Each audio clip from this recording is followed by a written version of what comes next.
Séisme en Turquie et en Syrie en direct, le bilan dépasse les 3800 morts et 14 000 blessés, après une journée de recherche dans les décombres. En quelques heures, le sud-est de la Turquie a subi 2 puissants séismes. Alors que le bilan augmente d'heure en heure, la pluie, la neige et le froid rendent la recherche de survivants dans les immeubles effondrés plus difficile.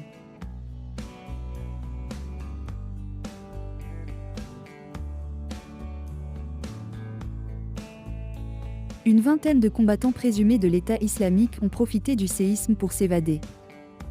Une vingtaine de combattants présumés du groupe État islamique (EI) se sont évadés de la prison militaire de Rajo, en Syrie, à la faveur du séisme qui a frappé la région lundi, d'après une source au sein de l'établissement.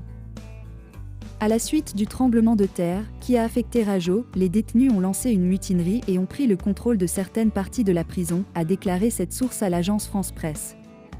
Environ 20 prisonniers se sont évadés, on pense qu'il s'agit de membres de l'EI, a ajouté cette source, qui n'a pas souhaité être identifiée.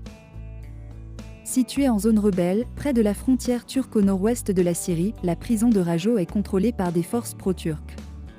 Elle compte quelques 2000 détenus, dont environ 1300 soupçonnés d'avoir combattu pour l'EI, a précisé cette source. Elle héberge aussi des combattants kurdes. L'Observatoire syrien des droits de l'homme, OSDH, une ONG établie à Londres disposant d'un vaste réseau de sources dans le pays en guerre, a confirmé la survenue d'une mutinerie mais a précisé ne pas être en mesure de dire si des prisonniers s'étaient évadés. Le séisme d'une magnitude de 7,8, dont l'épicentre s'est situé à moins de 100 km de Rajo, près de Gaziantep en Turquie, a notamment fragilisé les portes et les murs de la prison, a indiqué la source.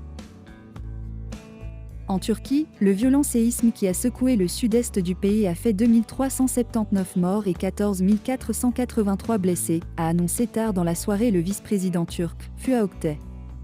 Selon M. Oktay, qui s'exprimait devant la presse plus de 20 heures après la première secousse d'une magnitude de 7,8, on compte 7 840 personnes retirées des décombres et 4 748 bâtiments complètement effondrés.